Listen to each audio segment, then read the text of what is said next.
ಬಗ್ಗೆ ರಾಧಾ ಮೋಹನ್ ಸಿಂಗ್ ಅವ್ರ ಜೊತೆಗೆ ಏನ್ ಚರ್ಚೆ ಆಯ್ತು? ರಾಧಾ ಮೋಹನ್ ಅಗರ್ವಾಲ್ ಅವರ ಜೊತೆಗೆ ಪ್ರಸ್ತುತ ರಾಜಕಾರಣವನ್ನ ತಗೊಂಡೋಗ್ತಕ್ಕಂಥ ರೀತಿಯಲ್ಲಿ ಕೆಲವು ಸಮಸ್ಯೆಗಳೇನಿದ್ದಾವೆ ನಮ್ಮ ಕಡೆಯಿಂದ ಅಥವಾ ವ್ಯತ್ಯಾಸಗಳು ಅಥವಾ ಗೊಂದಲಗಳೇನಿದ್ದಾವೆ ಅವರಿಗೆ ಗಮನಕ್ಕೆ ತರ್ತಕ್ಕಂಥ ಕೆಲಸವನ್ನು ಮಾಡಿದ್ದಾರೆ. ಕರ್ನಾಟಕ ಇನ್ಚಾರ್ಜ್ ಇದ್ದಾರೆ ಮತ್ತು ಸತತವಾಗಿ ಅವರು ಕರ್ನಾಟಕಕ್ಕೆ ಬರ್ತಾ ಇರ್ತಾರೆ.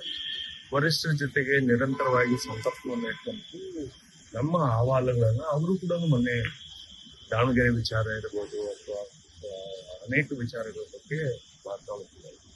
ಐ ಥಿಂಕ್ ನಾವೆಲ್ಲರೂ ಒಂದು ಸ್ವಲ್ಪ ಆರ್ಗನೈಸೇಷನ್ ಮ್ಯಾಟರ್ ಎಸ್ಪೆಷಲಿ ಬಿಜೆಪಿ ಹೇಗೆ ವರ್ಕ್ ಮಾಡಿದ್ವಿ ಅಥವಾ ವಾಲ್ಮೀಕಿ ಮಾಡಿದ್ವಿ ಅಥವಾ ಯಶವಂತರು ಹೀಗೆಲ್ಲ ಇಮಿಗ್ರೆಂಟ್ಸ್ ಬಗ್ಗೆ ಮಾತನಾಡಿದ್ವಿ. ಅದೇ ರೀತಿಯಲ್ಲಿ ಕಬ್ಬಿನ ಬೆಳೆಗಾರರ ಬಗ್ಗೆ ತಗೊಂಡಂತ ಸರ್ಕಾರ ತಗೊಂಡಂತ ಧೋರಣೆ ಇರ್ಬೋದು ಅಥವಾ ಜೋಳ ಬಗ್ಗೆ ಮತ್ತು ಕ್ರಾಪ್ ಲಾಸಸ್ ಅತಿವೃಷ್ಟಿಯಿಂದ ಹಾನಿಯಾಗಿರ್ತಕ್ಕಂಥ ರಾಜ್ಯ ಇದನ್ನೆಲ್ಲದೂ ಮೇಜರ್ ಇತ್ತು ಮತ್ತು ಎಲ್ಲಕ್ಕಿಂತ ಜಾಸ್ತಿ ಪೊಲಿಟಿಕಲ್ ಟರ್ಮೋಯಿಲ್ ಇತ್ತು. ಇಂಥ ಒಂದು ಸಂದರ್ಭದಲ್ಲಿ ಆರ್ಗನೈಸೇಷನ್ ಆಗಿ ತಾವು ಏನು ಮಾತಾಡಿ ಡೈರೆಕ್ಷನ್ಸ್ ಕೊಟ್ಟು it is not been happening in Karnataka.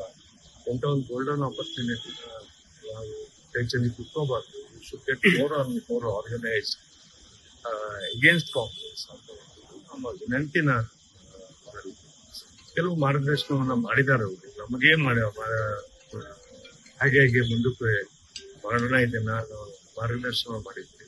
So ಈ ಪಾರ್ಲಿಮೆಂಟ್ ಆದ್ಮೇಲೆ ಈ ಅಸೆಂಬ್ಲಿ ಆದ್ಮೇಲೆ ಇದೆಲ್ಲನೂ ಸರಿಯಾದ ಮಾಡೋಣ ಅಂತ ಹೇಳಿ ಮಾರ್ಗದರ್ಶನ ಮಾಡಿ ಪಾಸಿಟಿವ್ ಇದೆಯಾ sir? Positive party is positive. Party BJP party is positive. Result speaks, the answer speaks. Sir, ಈಗ ನೀವು ಹೇಳೋದು ಗೋಲ್ಡನ್ ಆಪರ್ಚುನಿಟಿಗಳನ್ನ ಸಾಕಷ್ಟು ಒಂದು ವರ್ಷದಿಂದ ನಡೀತಾ ಇದೆ. ಅದ್ರ ಬಗ್ಗೆ ಪದೇ ಮಾತಾಡ್ತಕ್ಕಂಥ ಹೋಗಿಲ್ಲ. ನಾವು ಪ್ರಸಕ್ತ ರಾಜಕಾರಣವನ್ನ ಮಾತಾಡ್ತಾ ಹೋಗ್ತೀವಿ. Organisation should be strengthen at the booth level to the state level. ಹಾಗಾಗಿ ನೀವು ನಮಗೆ ಈಗ ಮೇಷಾಜಿ ಅವರು ಹೇಳಿರ್ತಾರೆ, ಸ್ಟ್ರೆಂಥನ್ ಯುವರ್ ಬೂತ್. ನಿಮ್ಮ ಬೂತನ್ನ ನೀವು ರೆಡಿ ಮಾಡ್ಕೊಳ್ಳಿ, ನಿಮ್ಮ ಮಂಡಲವನ್ನ ನೀವು ರೆಡಿ ಮಾಡ್ಕೊಳ್ಳಿ. ರಾಷ್ಟ್ರವನ್ನ ಕಟ್ಟೋದಕ್ಕೆ ಮಂಡಲ ಮತ್ತು ಬೂತರೇ ಬೇರೆ ಇಂಪಾರ್ಟೆಂಟ್ ಅವತ್ತು. ಇದು ರಾಷ್ಟ್ರದ ರಾಜಕಾರಣ ಅಲ್ಲ ಅಂತ ಹೇಳಿದಾರೆ. That is the principle we are following. ನಾವು ಈ ಬೂತ್ ಮಟ್ಟದಲ್ಲಿ ರೆಡಿ ಆಗೋಣ. ಗ್ರಾಮ ಪಂಚಾಯತಿ, ತಾಲೂಕು ಪಂಚಾಯತಿ, ಜಿಲ್ಲಾ ಪಂಚಾಯತಿ ಎಲೆಕ್ಷನ್ಸ್ ಇದೆ, ಕಾರ್ಪೊರೇಷನ್ಸ್ ಎಲೆಕ್ಷನ್ಸ್ ಇದೆ. ಸೊ ರೌಂಡ್ ದ ಕಾರ್ನರ್ ಇರ್ಬೇಕಾದ್ರೆ ಅಂಡ್ ಎಲೆಕ್ಷನ್ಸ್ ಈ ಗೌರ್ಮೆಂಟ್ ಎಷ್ಟು ದಿನ ಇರ್ತದೆ ಇಲ್ಲ ಅನ್ನೋದು that is not hour matter. But in case something happens, ಈಗ ಜಸ್ಟ್ ಇನ್ನೊಂದು 2 ವರ್ಷ ಇದೆ. 2 ವರ್ಷ ಅಂದ್ರೆ ಎಷ್ಟು ದಿನ ಆಯ್ತು?